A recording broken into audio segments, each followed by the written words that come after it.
Olá, meu amigo, minha amiga, estamos aqui outra vez, graças a Deus, para mais um conteúdo. E o nosso tema de hoje é esse: saiba quem é quem nessa eleição de 2024 em Estância Velha. Eu vou fazer um relato de uma análise política, porque eu sou um analista político e entendo a questão política.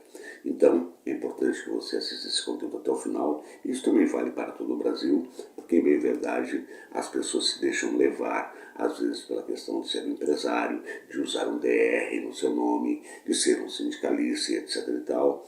E não é bem assim que as coisas funcionam. A gente tem que se pautar no histórico pessoal de cada candidato, na realidade dos feitos, nas suas áreas profissionais, os seus conhecimentos e principalmente na sua idoneidade e na sua fala, que ela tenha consistência para que possa ter o voto do eleitor. Então eu sugiro que sejam visitadas as páginas de todos os candidatos, as suas propostas, e possa ter um melhor entendimento, além do que eu vou falar nesse vídeo, tá certo? Mas eu quero pedir para você que está chegando pela primeira vez no canal, se inscrever, ativar o sininho das notificações, todas elas. Você que assistiu os vídeos, mas não está inscrito, faça o mesmo, deem um certinho, comentem e principalmente compartilhem. E não esqueça que eu vou repetir, assista até o final, porque esse vídeo é o divisor de águas desta eleição e poderá fazer uma diferença muito grande na vida dos eleitores, tanto de Estância Velha quanto de todo o país.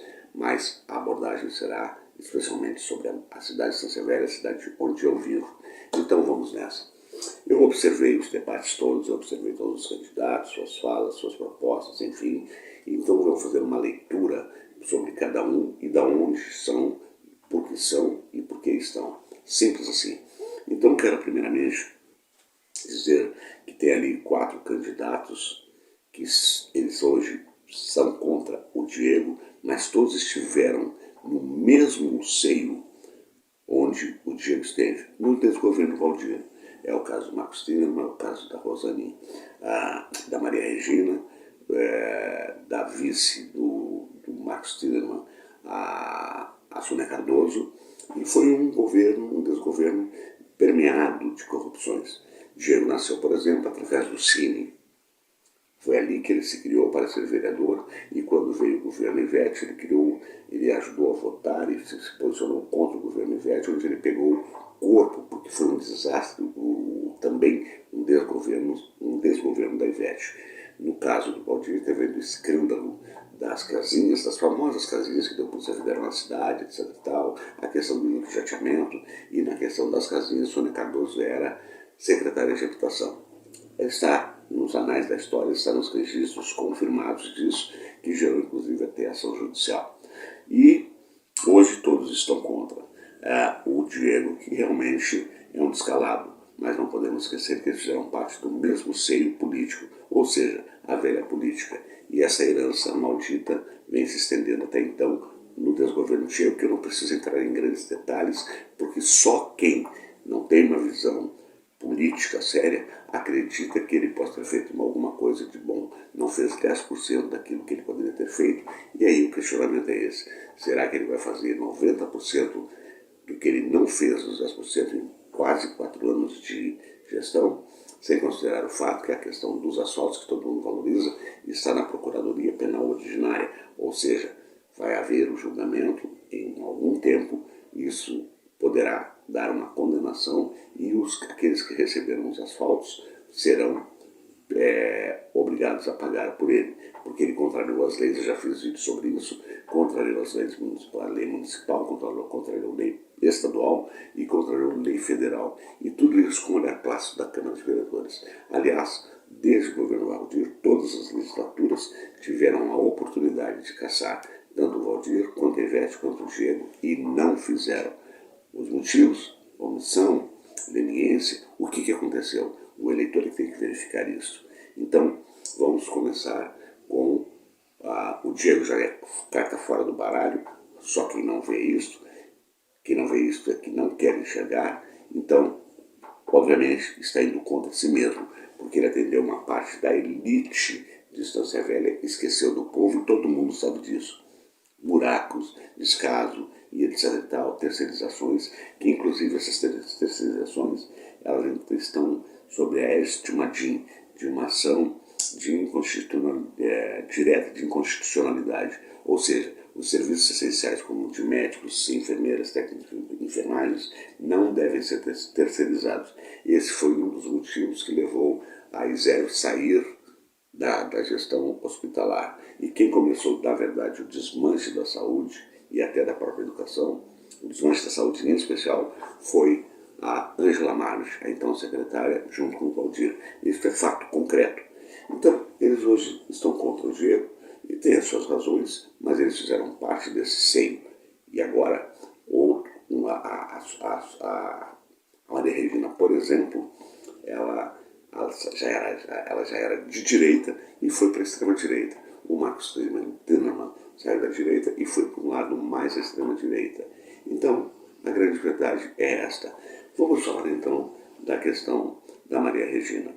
Ela, além dessa questão de ser uma elitista, ela faz algumas falas que ela realmente não está muito importada com a questão do povo em si, mas ela faz uma linguagem mais direcionada ao professor, mais direcionada ao empresariado, valorizando o 360, que esse 360, inclusive, é uma lei inconstitucional feita pelos vereadores, mandada pelo Executivo e aprovada pelos vereadores. E por que ela é inconstitucional? Porque ela não teve o amparo legal de ser ouvida toda a população, e quem está no comando é os velhos da Estância Velha, que não querem que a cidade se expanda a não ser aos seus interesses. Simples assim. De outra banda, ela foi questionada pela candidata Rosane sobre o desmanche das leis trabalhistas, etc. e tal, e atacou o Bolsonaro, esse que está sob a égide e vai ser preso por todos os crimes que cometeu, além de toda a família. E ela, ao invés de responder a pergunta da Rosane, ela fez uma defesa ferrenha em cima do Bolsonaro, inclusive falando em liberdade de expressão.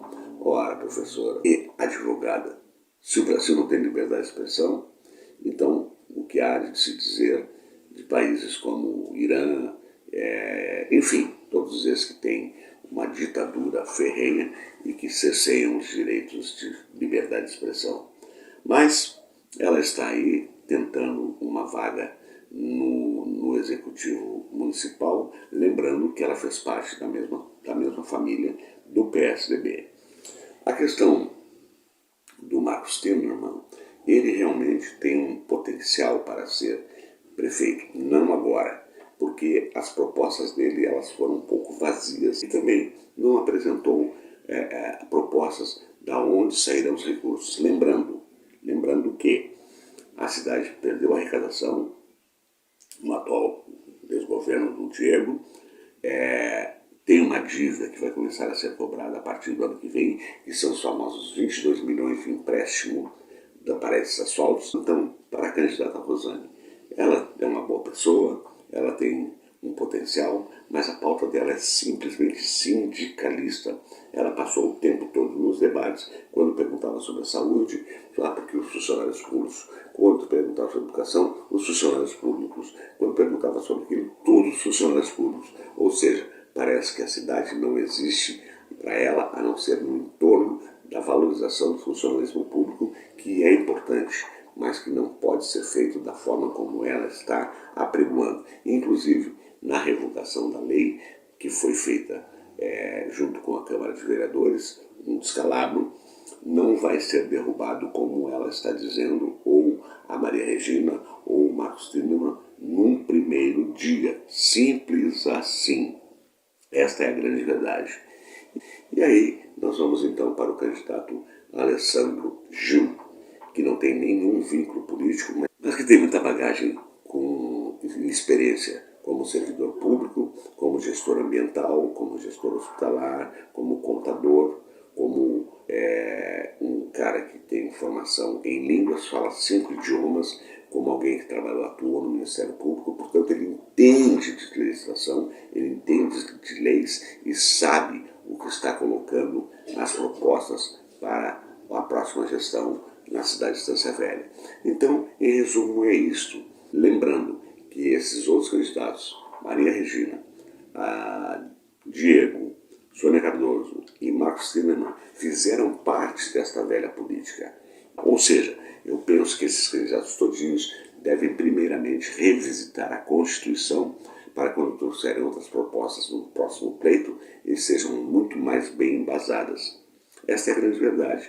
Então, sem fazer puxar brasa para o assado, analisando politicamente, friamente, porque eu sou muito frio com essas questões, em respeito à minha condição de contribuinte também, é que o Alessandro Gil se mostrou o candidato mais preparado para ser o prefeito dessa cidade. Simples assim, pelos motivos que eu já citei, e inclusive o único candidato que em nenhum debate, se você não assistiu, assista, faça uma revisita a esses debates, faça uma revisita às páginas dos candidatos, não pegou sequer uma folhinha para ler aquelas perguntas ou veio com o texto pronto, coisa que os outros todos fizeram, inclusive o próprio Diego.